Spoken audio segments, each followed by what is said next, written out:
Good evening dear students, heartly welcome to smart IAS classes.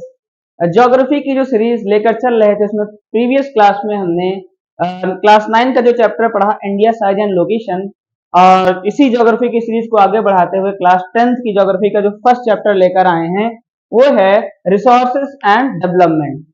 Resources and development. चलिए आगे बढ़ते हैं। Resources and development कुछ हमारे हिंदी मीडियम के प्यारे प्यारे बच्चे होंगे तो उनको भी समझने में परेशानी ना हो, इसलिए हिंदी में बता देते हैं क्या होता है। संसाधन,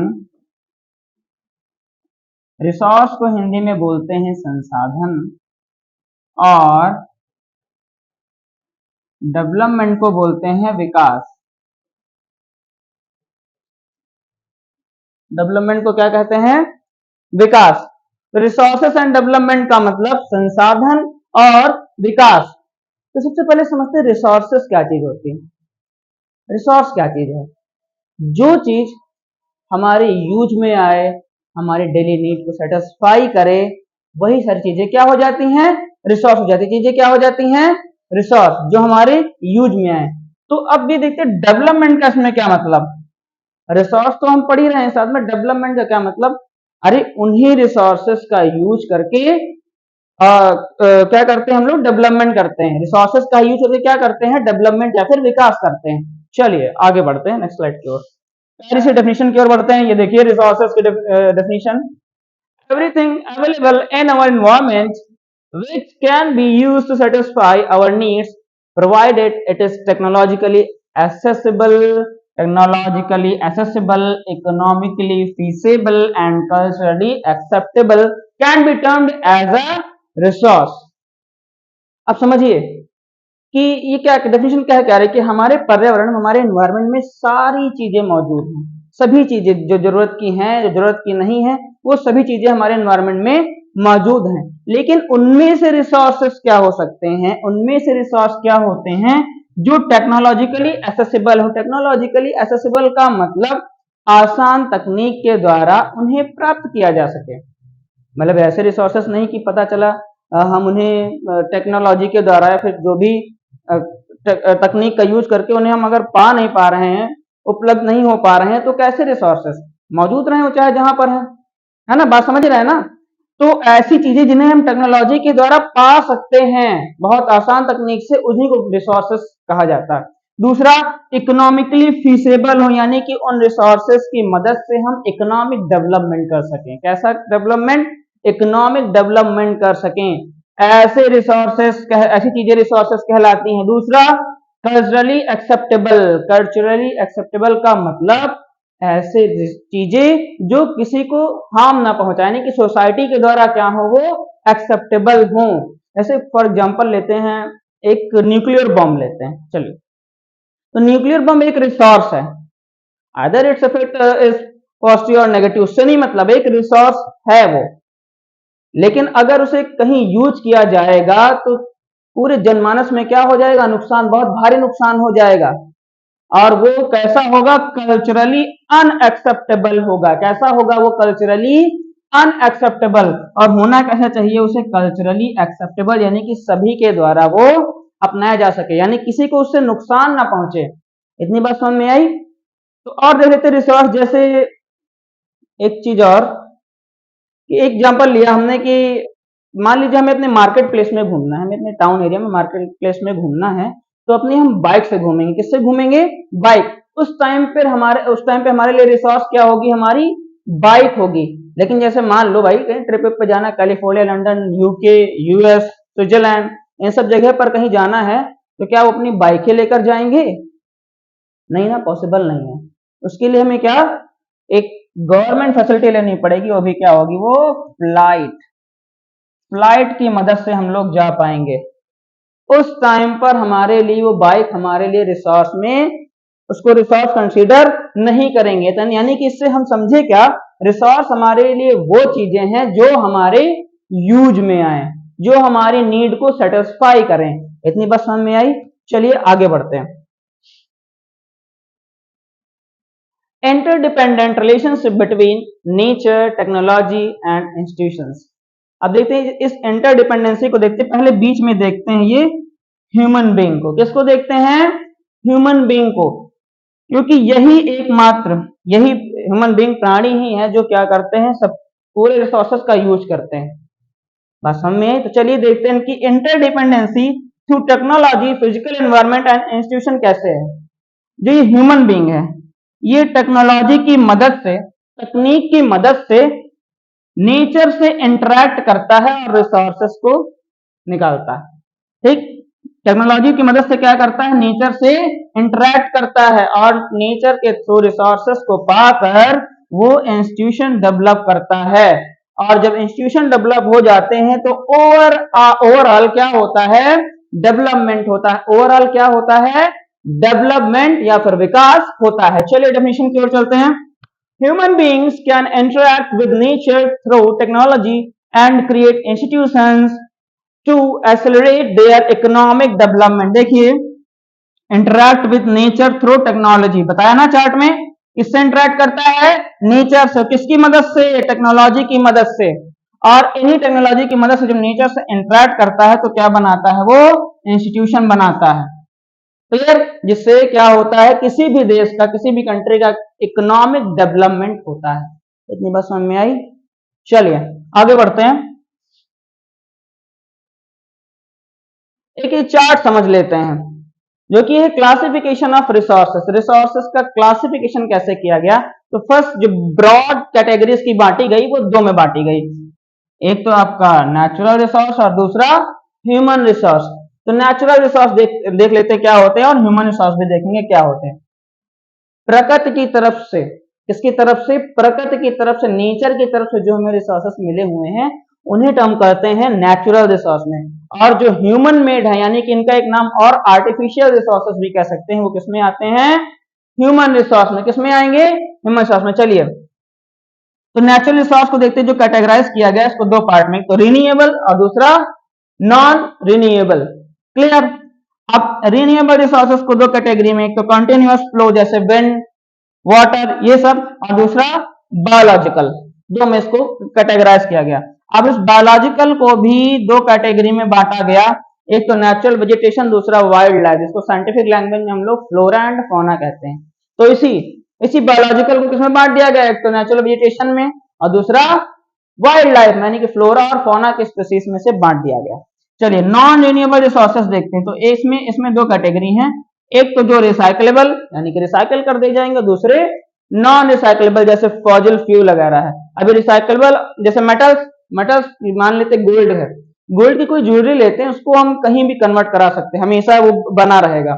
मेल्ट कराइए दूसरी ज्वेलरी बनाइए, फिर मेल्ट कराइए दूसरी ज्वेलरी बनवाइए, वो खत्म होने वाली चीज नहीं। लेकिन जो फॉसिल फ्यूल्स हैं, ऐसे पेट्रोल है, डीजल है, अगर किसी भी गाड़ी में हम यूज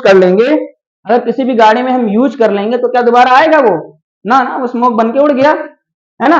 अब देख लेते हैं ह्यूमन रिसोर्सेस पे। ह्यूमन रिसोर्सेस की बात करेंगे तो एक स्ट्रक्चर एंड इंस्टीट्यूशन में और दूसरा क्वांटिटी एंड क्वालिटी में कैटेगराइज किया गया। इतनी बात समझ में आई। चलिए चलते हैं नेक्स्ट स्लाइड की ओर। बायोटिक और अबायोटिक, बचपन में जब बच्चे होते हैं तो इन्हें दूसरे नाम से पढ़ाया जाता है, living things and non living things. जरा रिकॉल करिए, क्लास फर्स्ट सेकंड में एक बीच में लाइन खींची जाती है, एक तरफ लिखे जाते हैं लिविंग थिंग्स और दूसरी तरफ नॉन लिविंग थिंग्स। साइंस में पढ़ते हैं इसको। इसमें लिविंग थिंग्स में वो चीजें लिखते हैं जिनमें लाइफ होती है, जान होती है, और नॉन लिविंग थिंग्स में कौन सी चीजें आती है, जिनमें जान नहीं होती है। क्लियर। लेकिन जब बड़े हो जाते हैं तो इसके जो टर्म्स हैं वो चेंज हो जाते हैं, उसको बायोटिक और अबायोटिक कंपोनेंट कहे जाते हैं। ठीक, तो बायोटिक कंपोनेंट्स जो होते हैं वो होते हैं लिविंग थिंग्स। कौन सी चीजें होती हैं, लिविंग थिंग्स। और अबायोटिक कंपोनेंट्स में कौन चीजें आती हैं, नॉन लिविंग थिंग्स। चलिए डेफिनेशन पहले देखते हैं इसकी। और जो क्लासिफिकेशन ऑफ रिसोर्सेस हुआ है ये अभी और भी आगे, जैसे on the basis of origin है, इसके बाद on the basis of ownership देखेंगे, on the basis of exhaustibility, on the basis of development. Clear. सबसे पहले देखते हैं on the basis of origin. Resources दो टाइप के बांटे गए, एक तो बायोटिक रिसोर्स और दूसरा अबायोटिक रिसोर्स। कौन कौन सा, एक तो बायोटिक रिसोर्स और दूसरा अबायोटिक रिसोर्स। तो बायोटिक रिसोर्स देखते हैं, ऑब्टेन ऑब्टेन फ्रॉम बायोस्फीयर, कहां से प्राप्त कर सकते हैं? बायोस्फीयर से प्राप्त होते हैं, जो जिनमें जान है, हैव लाइफ, जिनके अंदर क्या है? जान है। एग्जांपल में जैसे ह्यूमन बींग, स्वयं हम लोग, आपको हम ही लोग, जान है ना हमारे अंदर, तो हम लोग कैसे कंपोनेंट्स हैं? बायोटिक कंपोनेंट्स हैं। फ्लोरा एंड फौना यानी कि wild life, vegetation and wild life, fisheries and livestock etcetera, इन सब में जिनमें जान होती है वो सारे के सारे किसमें कैटेगराइज किए जाते हैं? बायोटिक रिसोर्स में। किसमें? Biotic resource. चलिए अबायोटिक रिसोर्स देखते हैं sorry. Compose of non living thing, जिनमें जान नहीं होती है, सिंपल सी बात, जिनमें जान नहीं, वो कौन से? Abiotic resource. Example rocks and minerals, metals, ये सारे क्या हैं? अबायोटिक रिसोर्स हैं। चलिए आगे बढ़ते हैं। एग्जांपल में देख लेते हैं, जैसे प्लांट्स हैं, एनिमल्स हैं, बैक्टीरिया, फंगस, ये सब कैसे हैं? लिविंग थिंग्स में आते हैं। किसमें आते हैं? लिविंग थिंग्स या फिर बायोटिक रिसोर्सेस में आते हैं। और अबायोटिक रिसोर्सेस में से soil, air, minerals, light, water, ये सब किसमें आते हैं? किसमें आएंगे? ये सब अबायोटिक रिसोर्स में आएंगे। किसमें आएंगे? अबायोटिक रिसोर्सेस में। चलिए फिर से देख लेते हैं, डिवाइडिंग द एनवायरमेंट। तो जो हमारा एनवायरमेंट है, जो हमारा एनवायरमेंट है वो दो फैक्टर में डिवाइड है। कौन सा? एक तो बायोटिक फैक्टर और दूसरा अबायोटिक फैक्टर। बायोटिक फैक्टर में से पेड़ पौधे, जानवर, ये सब आ जाएंगे जिनमें जान है, पिछली साइड में ही पढ़ा। और अबायोटिक फैक्टर में नदियां, पर्वत, पहाड़, झरने, ये सब किसमें आ जाते हैं? अबायोटिक फैक्टर्स में आ जाते हैं। बात समझ में आई? बायोटिक फैक्टर में क्या आएगा? पेड़ पौधे, जानवर, ह्यूमन बींग्स, ये सब किसमें आएंगे? अबायोटिक फैक्टर्स में। और बायोटिक फैक्टर में आएंगे, और अबायोटिक फैक्टर में आएंगे नदियां, पहाड़, पर्वत, झरने, यानी जिनमें जान नहीं होती, मेटल्स, मिनरल्स, ये सब। चलिए आगे बढ़ते हैं। अब देखते हैं जो next, on the basis of exhaustibility. On the basis of exhaustibility यानी कि यूसेज पे देखते हैं कैसे कौन कौन से रिसोर्सेज बांटे गए। तो एक तो रिन्यूएबल रिसोर्स और दूसरा नॉन रिन्यूएबल रिसोर्स। एक तो रिन्यूएबल और दूसरा नॉन रिन्यूएबल। एक रिन्यूएबल हुआ और दूसरा नॉन रिन्यूएबल। चलिए पहले डेफिनेशन देख लेते हैं इनकी। तो renewable resources are renewable and replaceable, यानी कि फिर से इन्हें हम रीयूज कर सकते हैं, नवीन करके फिर इन्हें हम यूज कर सकते हैं। बात समझ में आई? चलिए, resources which can be renewed, क्या किए जाएंगे? रिन्यूड, रिप्रोड्यूस, दोबारा से, यानी कि एक बार यूज कर लिया फिर से प्रोड्यूस करिए, फिर से यूज करिए, बाय फिजिकल, केमिकल और मैकेनिकल प्रोसेसेस। तो हमने कहा ना, कोई भी रिसोर्स को प्राप्त करने के लिए कोई ना कोई जो टेक्नोलॉजी लगेगी। तो कौन कौन से? चाहे फिजिकल, चाहे केमिकल, चाहे मैकेनिकल प्रोसेस, तीनों प्रोसेस के थ्रू क्या करेंगे? हम इसे प्राप्त कर सकते हैं। एग्जांपल है सोलर एंड विंड एनर्जी। और इनका देखिए सबसे बड़ी बात, इनका कॉन्टिन्यूअस फ्लो बना रहता है एनवायरमेंट में, खत्म होने वाली चीज नहीं है। Water, forest and wild life, इतनी बात समझ में आई? ये सब चीजें कैसे हैं? Renewable resources. इसमें से जरा ध्यान देंगे, जो फॉरेस्ट और वाइल्ड लाइफ है, ये पहले तो रिन्यूएबल रिसोर्सेस में आते थे, लेकिन जैसे जैसे इनका दोहन होने लगा, जैसे जैसे जंगलों की कटाई होने लगी, जैसे जैसे लोग बढ़ने लगे, अब ये रिसोर्सेस क्या हो रहे हैं? कम हो रहे हैं। क्या हो रहे हैं? रिसोर्सेस कम हो रहे हैं। इसलिए इनको हम लोग कहीं ना कहीं नॉन रिन्यूएबल रिसोर्सेस में भी कंसिडर कर सकते हैं। वैसे तो अभी रिन्यूएबल रिसोर्सेस में ही है। रिन्यूएबल रिसोर्सेस में फर्दर भी डिवाइडेड इनटू, एक तो कॉन्टिन्यूअस और फ्लो रिसोर्स। एग्जांपल में जैसे विंड और वाटर। चलिए नॉन रिन्यूएबल रिसोर्सेस देख लेते हैं। Are form, non-renewable resources are formed over a substantially long geological time. Example minerals and fossil fuels, यानी कि इन रिसोर्सेस को बनने में हजारों सालों का टाइम लग जाता है। It take millions of years for their formation. Clear? और नॉन रिन्यूएबल क्यों? एक तो हजारों सालों के बाद बनकर तैयार होते हैं, और दूसरा अगर इनका एक बार हमने यूज कर लिया तो ना ये रिन्यू होंगे, ना इनको हम रिप्रोड्यूस कर सकते हैं, ना दोबारा से हम इन्हें यूज कर सकते हैं। चलिए, तो नॉन रिन्यूएबल रिसोर्सेज देखे हमने। These can be सब डिवाइडेड इनटू एक, अब इनको इनकी जो कैटेगरी डिवाइड की गई चार्ट में हमने देखा था, एक तो रिसाइक्लेबल रिसोर्स जैसे मेटल्स, मेटल्स को बनने में लग जाते हैं हजारों साल, लेकिन ये रिसाइक्लेबल क्यों, क्योंकि मेटल एक बार एक्सट्रैक्ट हो गया तो इससे वो नष्ट नहीं होता है एनवायरमेंट में, कि जल जाए धुआं बन जाए, वो क्या अपनी क्वांटिटी में वो रहेगा, चाहे उसका आप भले ही कोई ऑब्जेक्ट स्ट्रक्चर उसका बदल दीजिए लेकिन मेटल एनवायरमेंट में मौजूद रहेगा। चलिए, non recyclable resources example fossil fuels, जैसे पेट्रोल है, डीजल, फिर बताया इसके पहले भी कि अगर एक बार गाड़ी में पड़ गया तो वो स्मोक के थ्रू चला जाएगा, वो बचेगा नहीं। which cannot be recycled and get exhausted with their use, एक बार जैसे उसको यूज कर लिया वो एग्जॉस्ट हो गए यानी कि वो खत्म हो गए, अब दोबारा सुने हम रिप्रोड्यूस या रिन्यूड नहीं कर सकते जैसे हम रिन्यूएबल रिसोर्सेज को कर लेते हैं। चलिए इसे देखिए एग्जांपल में, solar energy, wind energy, water energy, सब क्या है, ये रिन्यूएबल रिसोर्सेस है। कैसे रिसोर्सेस हैं, रिन्यूएबल रिसोर्सेस हैं, और ये सब बैटरीज हैं, ये फ्यूल है, न्यूक्लियर, कोल, ये सब कैसे हैं, नॉन रिन्यूएबल रिसोर्सेस। एक इसको पहली बात तो बनने के लिए कई हजारों सालों का फॉर्मेशन लगता है, दूसरी बात बन के जब तैयार होते हैं तो एक बार यूज करने के बाद ये खत्म हो जाते हैं, इतनी बात या क्लियर हो गई होगी आई थिंक। चलिए आगे बढ़ते हैं, अब कुछ रिन्यूएबल रिसोर्सेज के एग्जांपल्स देख लेते हैं। रिन्यूएबल रिसोर्सेज के एग्जांपल्स विंड मिल है, क्लाउड फॉर्मेशन है, ये विंड मिल देखिए, सोलर पावर प्लांट है, थर्मल प्लांट है, ये सब कैसे हैं, ये सारे के सारे रिन्यूएबल रिसोर्सेज के एग्जांपल है, यानी कि इन्हें रिन्यू किया जा सकता है, रिप्लेनिश किया जा सकता है, आगे यूज किया जा सकता है। चलिए आगे बढ़ते हैं, on the basis of ownership, on the basis of ownership, इसमें देखते हैं चार टाइप के, इंडिविजुअल, कम्युनिटी ओन, नेशनल और इंटरनेशनल। बहुत सिंपल टर्म्स में समझेंगे। तो पहली बात देखिए, on the basis of ownership पे कितने भागों में बांटा गया, इंडिविजुअल, कम्युनिटी ओन, नेशनल और इंटरनेशनल। शब्दों से ही पता चल रहा, बाकी आगे समझ लेते हैं।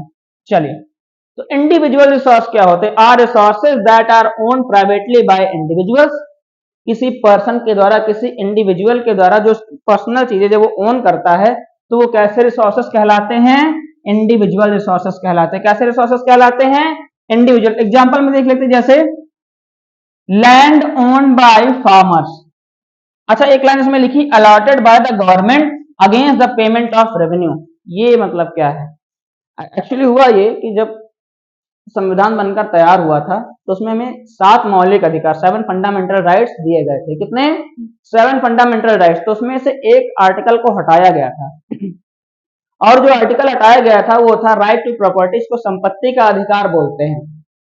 हटाया क्यों गया, उसमें ये था कि जो भूमि का मालिक था, जो इंडिविजुअल था, वही भूमि का मालिक बन जाता था, यानी कि वो किसी की जमीन नहीं होती थी। लेकिन ऐसा गलत था तो सरकार ने इसको चेंज किया और क्या किया, 6 मौलिक अधिकार रखे और इस राइट टू प्रॉपर्टी को हटाकर, इस राइट टू प्रॉपर्टी को हटाकर आर्टिकल 300A में 300 का में जाकर रख दिया। और इसमें जो चेंजेस लाए गए, कहा गया कि जमीन पे आप मालिक हैं, आप उसको यूज कर सकते हैं, लेकिन जो मेन मालिक है वो कौन होगा, गवर्नमेंट, यानी गवर्नमेंट जब आपसे चाहे तब आपकी जमीन ले सकती है।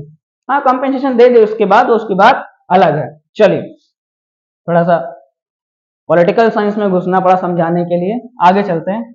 ऐसे plantation, pasture lands, ponds, water own by individual, ये सब चीजें मतलब एक पर्सनली कोई ना कोई ओन कर सकता है।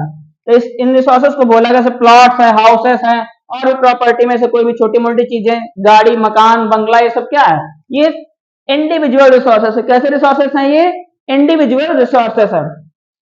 अब कम्युनिटी रिसोर्सेस कौन से होते हैं, community resources are resources accessible to all the members of a community, एक कम्युनिटी में रहने वाले लोग जो रिसोर्स यूज करते हैं, यानी कि ऐसा नहीं वो इंडिविजुअली नहीं होते कि नहीं तुम्हारा नहीं है, तुम्हारा नहीं है ना, यानी कि जो सभी लोग यूज कर सकते हैं वो कैसे रिसोर्सेस होते हैं, कम्युनिटी रिसोर्स। जैसे विलेज कॉमन्स, जैसे विलेज कॉमन्स में क्या, ग्रेजिंग ग्राउंड्स, जहां पर लोग चराने जाते हैं। ऐसा तो है नहीं कि नहीं मैं अपना जानवर चराऊंगा तुम नहीं चराओगे, ऐसा होता है क्या, नहीं ना भाई। गांवों में अलग अलग लोग अपने जानवर लेकर आते हैं, नहलाते। बरियल ग्राउंड जैसे हैं, ठीक है, विलेज पॉन्ड जिसमें जानवर वगैरह नहाते हैं, है ना। तो ऐसा तो कहते नहीं, नहीं मेरी भैंस है नहाएंगी, भाई तुम्हारी नहाएंगे तो बवाल हो जाएगा, ऐसा तो होना नहीं है ना। वो क्या करते हैं, सभी लोग अपनी भैंसों को नहलाते हैं, अपने जानवरों को क्या करते हैं, चरवाते हैं ऐसे ग्रेजिंग ग्राउंड्स पे। तो ये सारे कम्युनिटी ओन्ड रिसोर्सेस हैं। कैसे रिसोर्सेस हैं, कम्युनिटी ओन्ड रिसोर्सेस। ऐसे public parks, picnic spots, play ground, है ना। पब्लिक पार्क में क्या, ऐसा तो नहीं कोई इंडिविजुअल जाता नहीं मेरा पार्क है भाई, है ना, ऐसा नहीं है। यानी कि सभी लोग वहां पर जा सकते हैं, एक जो कम्युनिटी ओन करती है उसको वहां पर वो लोग जा सकते हैं। चलिए, नेशनल रिसोर्सेस क्या होते हैं, national resources are all the resources that belong to a nation. पूरे जो राष्ट्र के होते हैं, अभी कम्युनिटी और इंडिविजुअल छोड़िए, उससे बड़ा पूरे राष्ट्र के, जो पूरे नेशन के, जैसे रोड्स, कैनाल्स, रेलवे।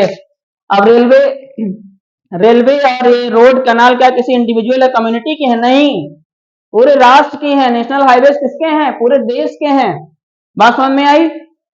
जैसे minerals, water resources, forest, wild life etcetera, ये सब क्या चीजें हैं, ये क्या है, ये नेशनल रिसोर्स है, पूरे राष्ट्र के द्वारा ओन की जाती हैं। इसमें किसी इंडिविजुअल का या किसी कम्युनिटी का हस्तक्षेप नहीं होता है, पूरे राष्ट्र की है ये।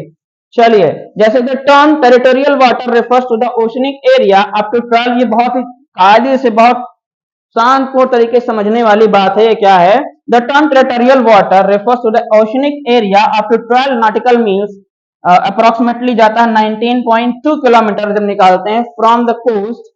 The country has legal powers to acquire the private property for public good. Urban development authorities get empowered by the government to acquire land. अब देखो थोड़ा सा, अगर हम ये नेशनल रिसोर्स पढ़ रहे हैं तो हमें इसमें जानने की चीजें ये है कि समुद्र से भी हम रिसोर्सेस पाते हैं, जो वाटर बॉडीज है भाई, 70% तो हमारे यहाँ वाटर बॉडीज है ना, ये तो पूरा पानी पानी है। तो वाटर बॉडीज से भी तो हम रिसोर्सेस पाते हैं। तो इनमें रिसोर्सेस हम कैसे पाते हैं, देखते हैं। किसी भी देश की समुद्री रेखा पे एक बेस लाइन तैयार की जाती है। क्या बनी हुई है, वो लाइन सीधी रेखा में है, एक बेस लाइन तैयार की जाती है जो कि कोस्टल बाउंड्री के आगे होती है। उस बेस लाइन से 12 नॉटिकल मील, 12 नॉटिकल माइल्स तक उस देश का पूरा अधिकार होता है। यानी कि समुद्र से जितने रत्न मिलेंगे, जितनी ऑब्जेक्ट्स मिलेंगे, जो कुछ भी वहां पर करना है, साफ सफाई, एवरीथिंग आप वहां पर कर सकते हैं। 12 नॉटिकल मील वो देश का ही हिस्सा होता है, जो समुद्री सीमा होती। एक देख लेते हैं, जैसे मान लीजिए ये मैप बना हुआ छोटा सा, मान लीजिए भारत का मैप हमने बना लिया, बहुत गंदा बना हुआ लेकिन समझ लेना। मान लो ये तैयार की गई एक बेस लाइन, ये तैयार की गई एक बेस लाइन। अब इस बेस लाइन से 12 नॉटिकल मील तक जो होगा वो देश का पूर्णतः अधिकार होता है, पूर्णतः अधिकार होता है। इसी के साथ जब अभी इंटरनेशनल वाला आगे पढ़ेंगे तो उसमें 24 नॉटिकल मील और 200 नॉटिकल मील के बारे में पढ़ेंगे। इतना समझ गए ना। यानी कि 12 नॉटिकल माइल्स जो कि समुद्री सीमा की दूरी नापी जाती है, ये लगभग 19.2 किलोमीटर तक है, लगभग जब कैलकुलेट करेंगे तो आएगी। इस पे राष्ट्र का, किसी देश का पूरा कब्जा होता है। बात समझ में, चलिए आगे बढ़ते हैं।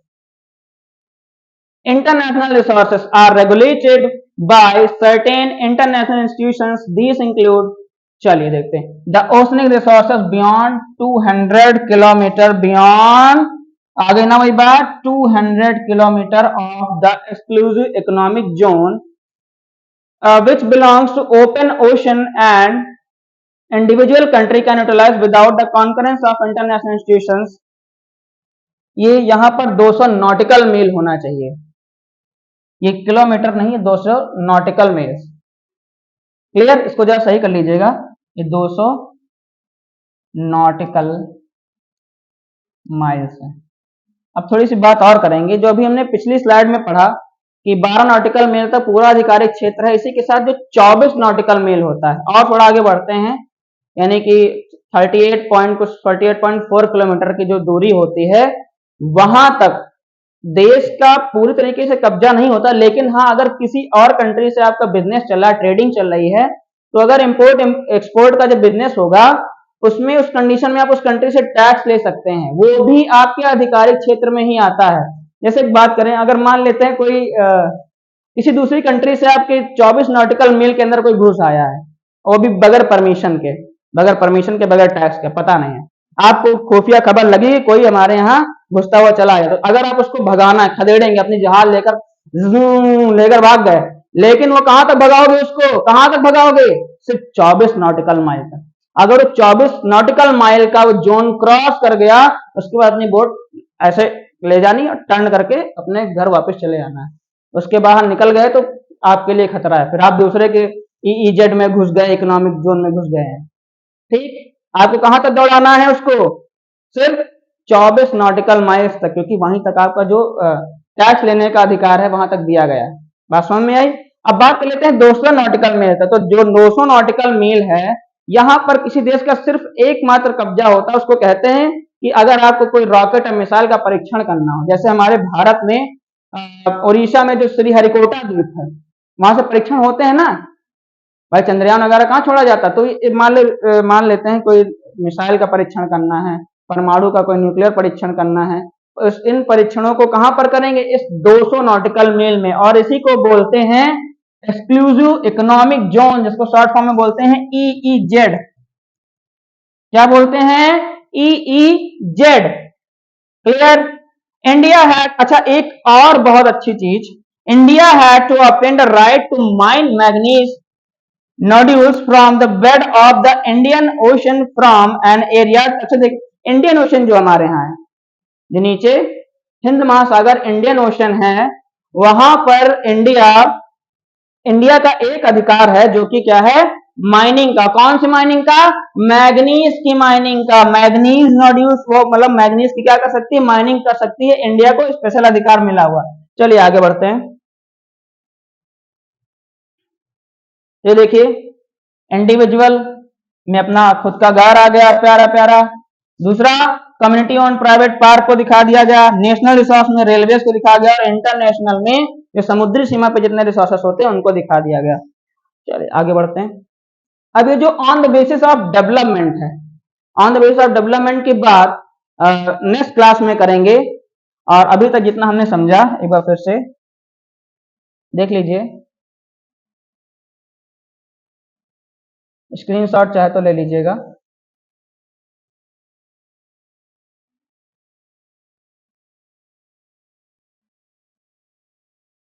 चलिए इसी के साथ आज की क्लास को खत्म करते हैं। तब तक के लिए थैंक यू सो मच।